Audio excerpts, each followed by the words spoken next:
Watch on the weekend. We now have some brand new data that you'll see first right here showing timing for those weekend storms. Plus, why hundreds of people who live on the coast in Alaska are having to be evacuated by the National Guard. It's what one person called one of the largest airlifts in recent Alaska history. Plus, we are visiting with the family that owns Almond Farms. They tell us what impacts the drought has had on this year's tomato crop, and the answer may just surprise you. Live on your side. First Alert Weather Extra starts right now. All right, Tania, I posted it on Facebook a few moments ago. I said Alabama showing off again with this lovely sunset view we had this evening.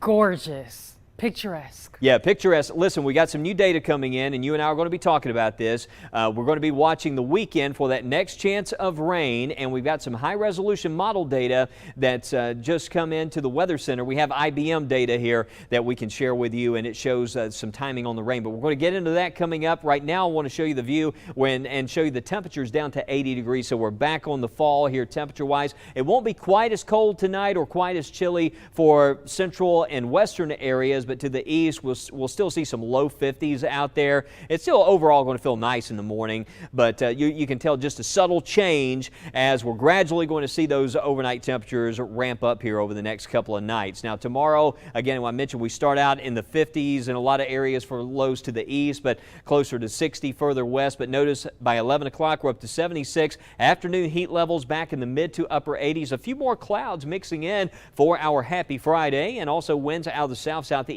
at 5 to 10 miles per hour. That south wind, that's what's going to usher in that muggy or moist air that's going to support some rain for a change, right? Looks like Saturday we'll see that wind pick up. So even though it's a south wind, we're talking about rain chances coming back. You factor in wind, and as dry as it is out there, it's still dangerously dry as far as fire weather conditions. I would avoid burning and hold off on that until we get some much needed rainfall around here. But dangerously dry for fire weather through the week, through Saturday, and then we have that chance of rain coming in Saturday night and into Sunday. So went ahead and put together, this is our first timing graphic as far as arrival. So this is sort of that arrival window. When could this begin? And there's a chance, I want to mention Saturday after sunset during the evening, we could start to see a couple of isolated showers or a sprinkle because we'll start to see some more clouds build in. South wind picking up, but overnight's when the main rain chance comes. Basically a line, it may be kind of broken at times, a line of rain and storms that moves in from the west with a cold front. It's going to sweep on through. A lot of times these move through faster than what the model suggests, so I'm feeling pretty good about the Talladega race on Sunday and midday to afternoon plans you have there Sunday. It looks like by 2 to 4 this could arrive in the far southeast areas. You can see through that midnight time frame, early morning 1 to 2 a.m. pushing through Jefferson into St. Clair County, pushing through Tuscaloosa, Bibb counties, but this is mostly an overnight deal, and there's probably going to be some loud rumbles during the overnight hours as well as this moves on through. So that's what we're going to be tracking. But also to note that I was mentioning how dry it is outside. Today is Thursday, so that means we have the updated drought monitor, and here's meteorologist Megan Thomas with a closer look at the drought conditions and where they are expanding across our area. Earlier this morning, you know the drill, it's Thursday, which means the latest drought monitor was released. I always like to look at how last week compared to this week, and really we haven't seen much rain this month whatsoever, so you can assume that it did get a little bit more widespread and worsen. Look, abnormally dry conditions really along and north of 20. You can see that extreme drought has now expanded even further. That's level 4 out of 5 for drought conditions. All 67 counties in Alabama have some sort of abnormally dry or worse drought conditions blanketing our state. So anywhere from Pickens to Greene, Hale, down through Marengo, Perry, Tuscaloosa, even Bibb County now underneath that extreme drought. Through Jefferson, Shelby, you're looking at moderately dry to severely dry conditions, and then up along Highway 278, generally abnormally dry. And you're thinking, well, didn't we have a really wet spring? And yeah, we did. Look, May in Birmingham picked over 11 inches of rain. But look at what has happened as the year has progressed. September, last month, Birmingham just picked up 1.19 inches for the whole month of September. In October, which is typically our driest month, we're even trending lower totals than that. Birmingham right now only at a little over 1/10 of an inch of rain, along with Tuscaloosa and Anniston 0.05 of an inch of rain for the month of October. Hopefully within the next 7 days, this system this weekend, we could be picking up anywhere from about 1/4 of an inch to potentially an inch of rain. Now that won't bust the drought by any means, but any drop of rain will be a good thing as we head into this weekend.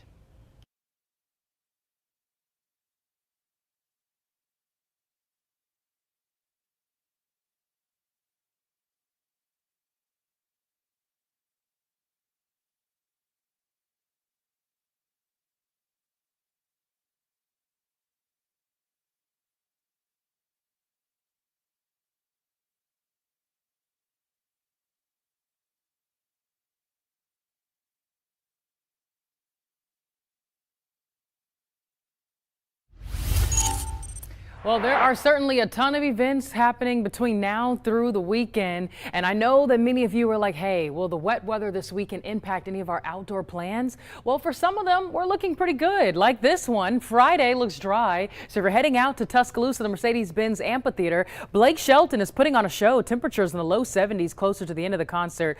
Clear skies, there may be a few clouds around, but we're looking dry for any Friday evening plans that you might have. Now, things look dry for us in Birmingham on Friday, too. This is 21 Pilots at the Coca-Cola Amphitheater. 70s through much of the concert, upper 60s closer to the end, right around 11 p.m. And the big change that we could see is if there's any events on Sunday. Good news is right now Saturday looks dry for any college football games that are happening. Memphis versus UAB, low 80s, partly cloudy skies for a 3 p.m. kickoff. 6:30 p.m. kickoff. Tennessee versus Alabama, a slight chance of rain, but mostly dry, low 80s. And Saturday we have a 6:45 kickoff. Missouri at Auburn, temperatures in the 70s. Looking dry Saturday, but there are some changes in the way as we bring in late Saturday night and early Sunday. We'll walk through the timing of our next rain chance more right here on First Alert Weather Extra. All right, Tania, I got to say we've been back and forth with our sister station there in Knoxville. They're not giving us a hard time, though, right now as far as that Tennessee-Alabama game coming up this weekend. But, hey, today I had a chance to visit my friends at Almond Farms up on Straight Mountain. And as you know, if you've ever visited Straight Mountain, some of the world-famous and some of the best tomatoes you can find around. But I was curious to see how the drought was impacting the tomato crops over the past several months, and the answer may surprise you. So I had a chance to stop on Straight Mountain today and visit our good friends, the Almond family here at Almond Farms. And it's into the growing season. I saw you guys were posting on Facebook that this is the final round of tomatoes for the season. How's the season going for you guys? We've had a little bit of a rough start. That early rain and stuff really affected tomatoes. The drought through the later summer has been nice. We're able to irrigate. So our tomato plants have been cleaner. It's been a little easier cleanup. And you just get, with us being able to irrigate, that just makes it a little easier for us to not have to worry about the conditions the rain bring in and diseases that rain causes. So very interesting. So actually with more rain, that caused more problems. For us, it does. Most commercial growers would agree with that.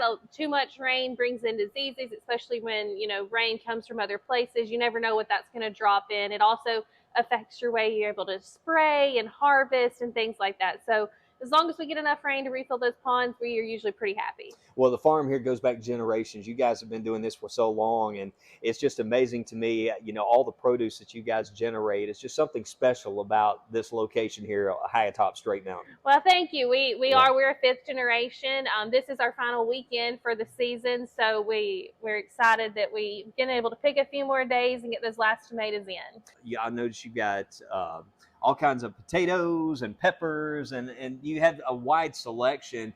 But do you guys close up shop here at a certain time of year? So we do. This will actually be our last full weekend open for our regular season. And then we transition to a winter hours, and those, we haven't decided what we're going to do yet.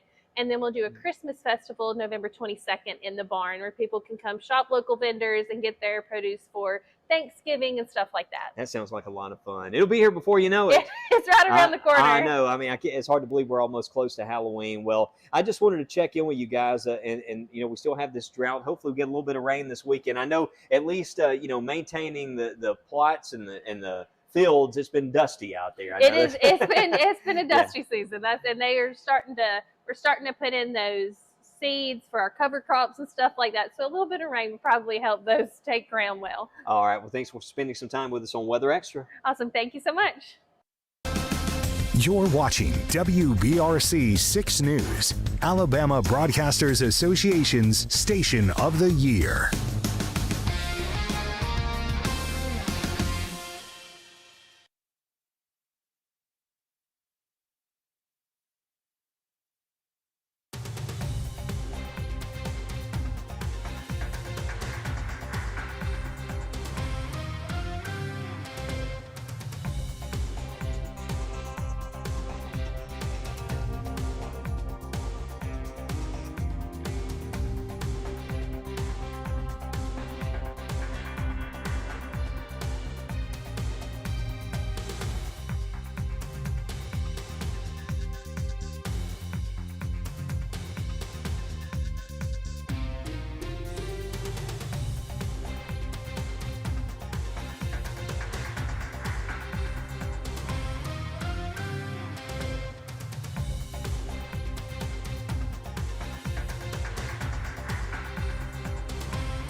Today, a farm is cleaning up after strong winds from a powerful storm swept across it.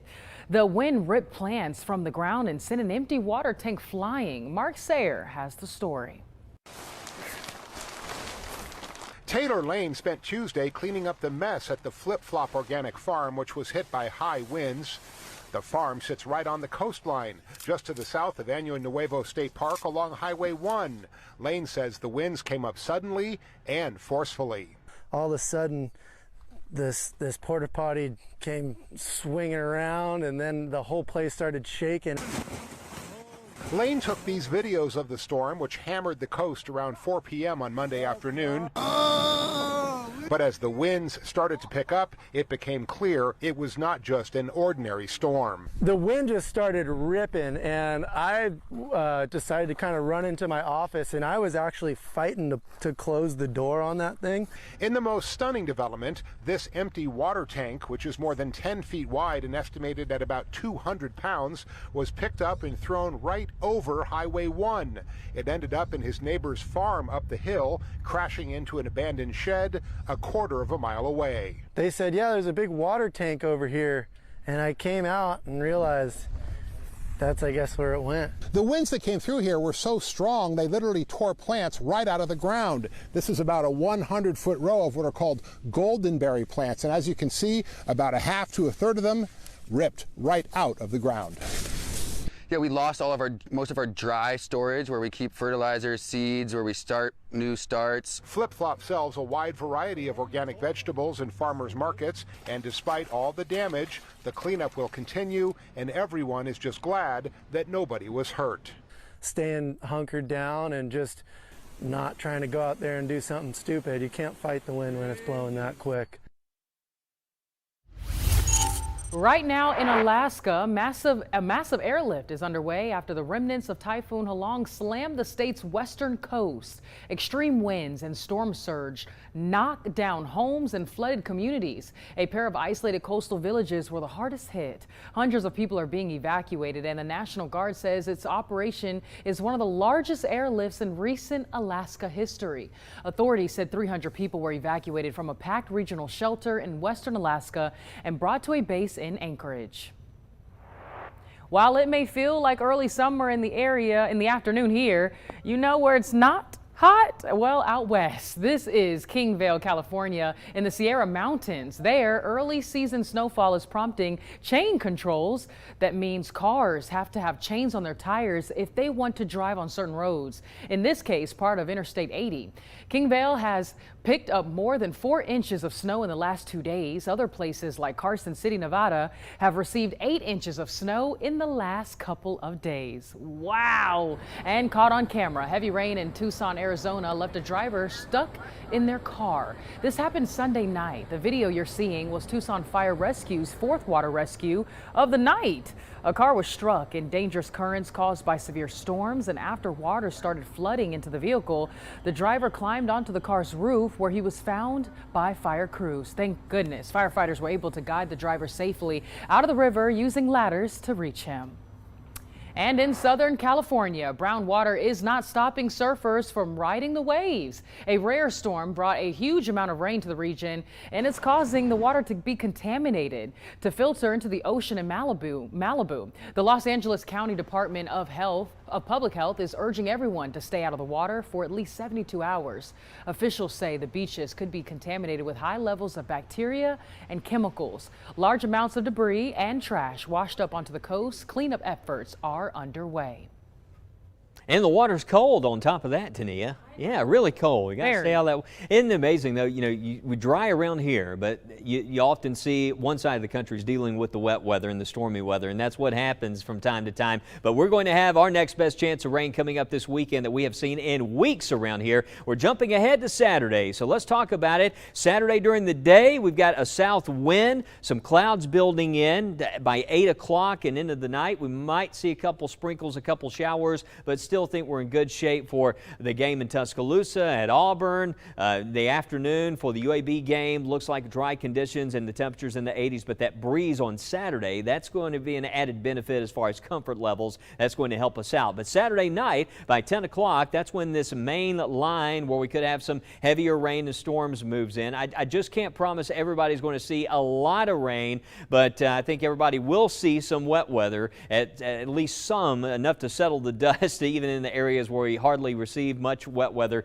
We'll have enough to at least see that it did rain outside. But there's a look at midnight. And now this model, this is the IBM model, some of the high resolution data. This is some of the earliest high res data that we have, and it's showing a nice little line here, rather solid line. Hopefully this holds up as far as the rain opportunity, but you can see that's midnight, actually 1:30 in the morning and through the early morning hours, mostly impacting our area. See, that's 3 o'clock, and then by 4 to 5, it's pushing on through East Alabama. So this is an overnight setup, and it certainly wouldn't surprise me if we had some loud rumbles of thunder, some gusty winds overnight, and with everything so stressed from the drought already, wouldn't take much wind to cause a few toppled trees or down some tree limbs. So we need to watch those wind gusts closely in that forecast, but I still see the main severe weather risk staying west of our area for the weekend. There is a tropical disturbance crossing the Atlantic. The Hurricane Center's watching this. You know, yesterday Matt talked about this this right here on Weather Extra, the possibility that we could see a system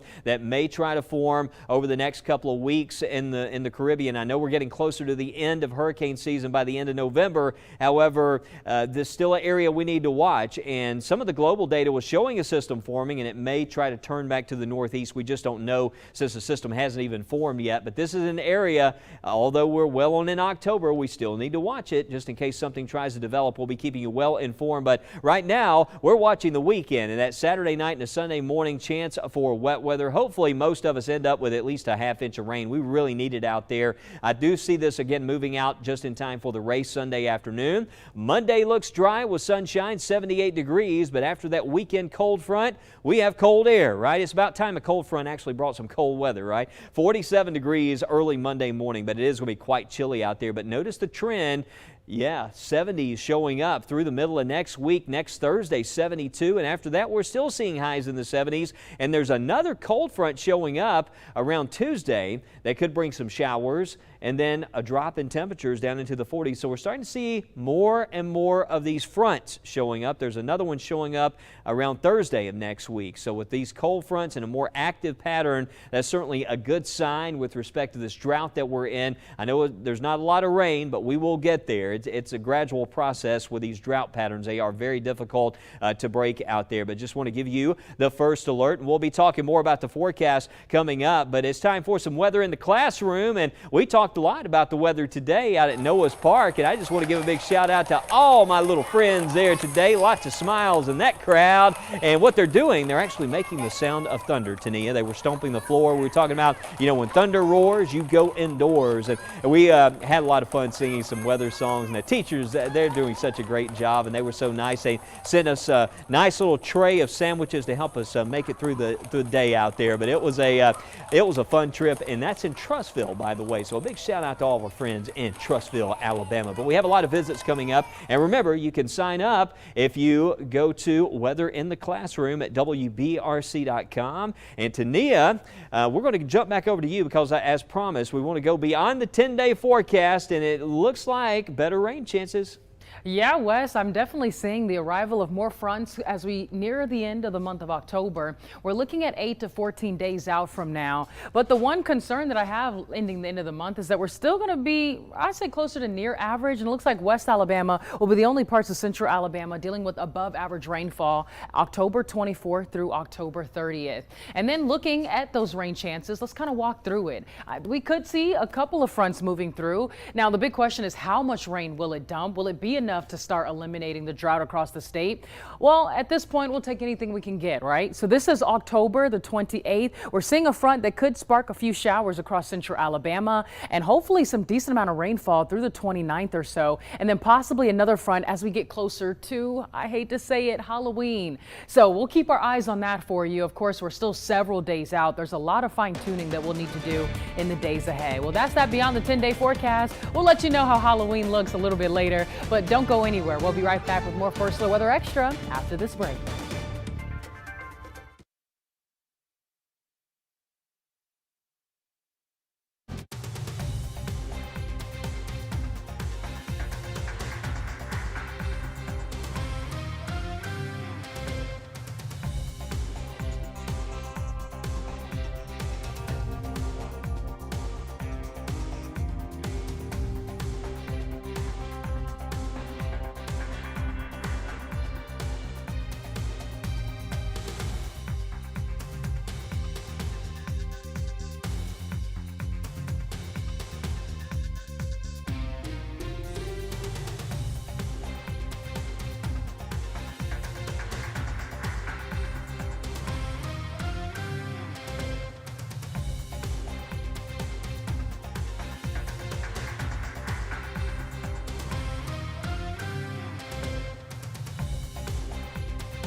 All right, welcome back. We're getting closer to the weekend, and We it still sure looks are. like Saturday night and a Sunday we could see some rain. Yeah, and Yeah. listen, Wes, we're going to keep timing it out because I know people want to know the exact timing Right, for right. when this comes in. Well, you know, we have some models that are not quite as impressive on the rain totals, but I'm kind of keeping my fingers crossed. I've just seen so many of these droughts, and it's so tough to break out of these patterns. But we started to see some high-resolution models which say a good chance of rain. So hey, let's keep up the trend, and hopefully we continue to see better news. Yeah, absolutely. And then after this front, West, we get a little bit cooler. So early next week, Hey, maybe we've some been telling 40s. Hey, it's October, the right? Yeah, morning. you know what's coming, right? These colder mornings. But hey, October, we've had some great October views, and this is actually what it looked like on a gorgeous fall afternoon in Florence recently. And Norma Bryan sharing this lovely photo. Gorgeous. And take a look at this sunset at Brent Brook Golf Course. How beautiful. And you can see the reflection in that little pond or lake there. Cynthia Schneider sent that one in to us on our First Alert Weather app. Yeah, Bent Brook, always a gorgeous place there. And